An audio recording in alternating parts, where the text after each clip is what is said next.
Hey, Desiree here with Soul Path Astrology and this week's Oracle card readings. Welcome to video number 5. This week is so potent. We have some amazing energy going on astrologically speaking.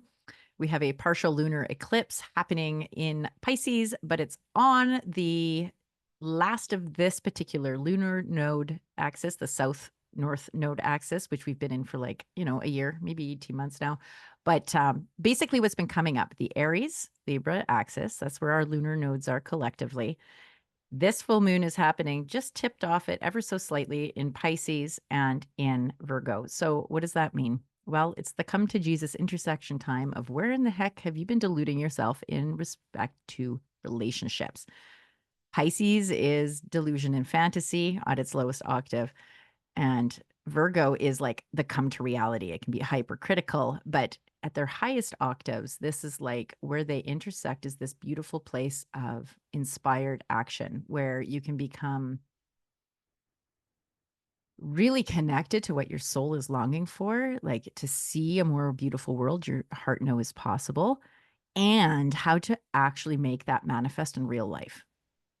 And because this is still the tail end of that Aries Libra axis, it's the me we axis. This is the relationship axis, right? So if this was your card, this is your selection. You got the Sun card, which is actually ta-da, the happiest, most joyful card in the whole deck.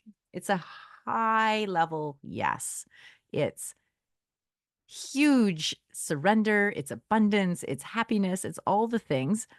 But in this reading, there's an inquiry here around where might you be either in the way of that, where you just are always sort of expecting the other shoe to drop when there is no other shoe to drop, or where might you be just trying to live in the future in this happy ending that's already happened, where maybe you've taken the advice given of vibrate at what you want to have manifest and then it will suddenly appear.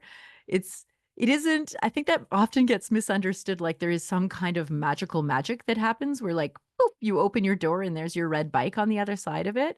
This is like, where might you be doing that, where you just think if you feel it enough it'll manifest, because it's also where can you do, where can you show up. Yes, elevate your vibration. Yes, elevate who you surround yourself by. Yes, elevate this whole thing where there's something that wants to come online. There's a yes that wants to come online. And it also requires you to really get good at your no's, right? So the opposite of the yes card would be no.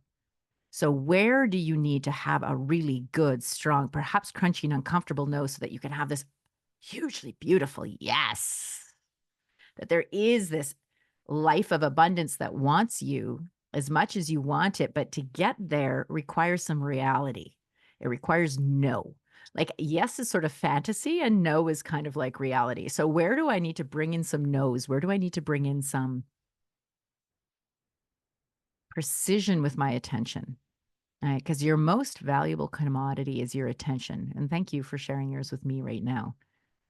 But where your attention goes, grows. And I know that's a bumper sticker and I didn't invent that, but it rhymes. And I love rhyming things. And it's true because our attention, which is why do you think commercials are what they are? Why do you think there's bling, bling, bling, bling, bling and shiny things and like your attention is getting pulled everywhere? Because your attention is where the magic happens. So, where are you focusing your yes of your attention? Are you focusing on what isn't working for you? Or are you focusing on like a fantasy, hoping someone else will do it for you? Or are you aiming towards that fantasy, but grounding it in reality and asking yourself, where do I have to say yes and where do I have to say no so that I'm moving in the direction of that and doing this in an authentic, aligned way, like knowing your yeses and your nos.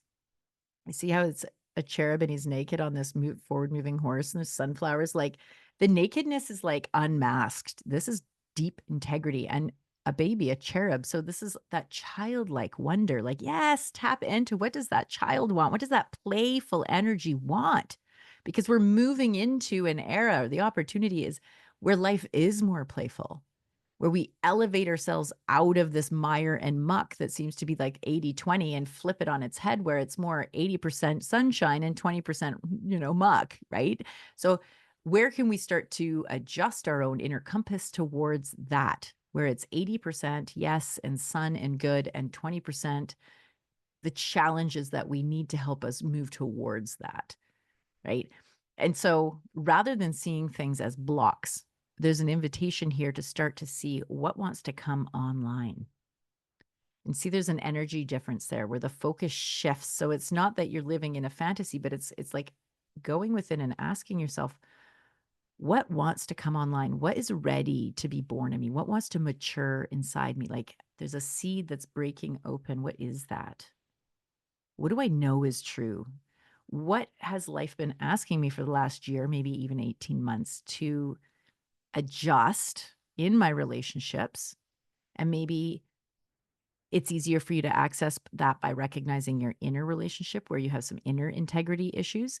Maybe it's easier for you to see that externally where you're seeing a lack of integrity in people around you, or perhaps a lack of integrity with how you are responding or arriving in relationship to the people around you.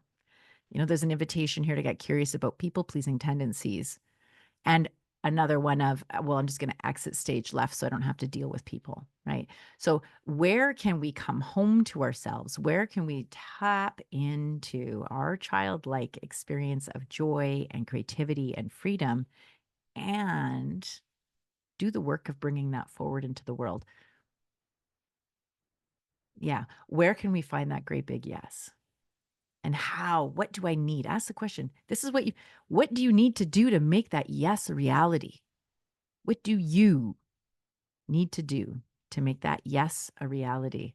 And is there a way to do it in a playful way? Work doesn't mean it has to suck, right? And this card is really like letting you know that there's an invitation that doing the work can be playful and fun. Is there a way to do what needs to get done in a way that is lighthearted, that's playful, right? That maybe has a degree of fantasizing about it first before you get going on it, right? There's a really beautiful thing that happens when your spine comes online for your heart.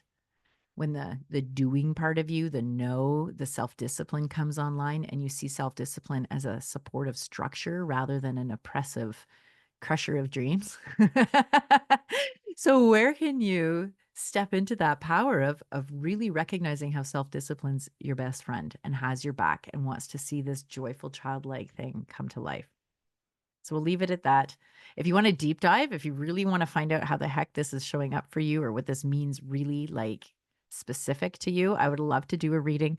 The link to my calendar is below in the description of the card. And if you want, you can join Jerry and I. We're doing a quantum shift circle online tonight. I'll put the link in the video as well. With respect to that, it's just we're going to be talking about this. How do we put foundations underneath our fantasies? How do we take that castle that's in the sky and ground it in reality? And how do we do that in a way that's not punitive? How do we do that in a way that feels playful and yes and abundant and like hell's yes? Let's move toward joy, doing in joy. Hope that landed. Love you guys, and we'll see you again soon.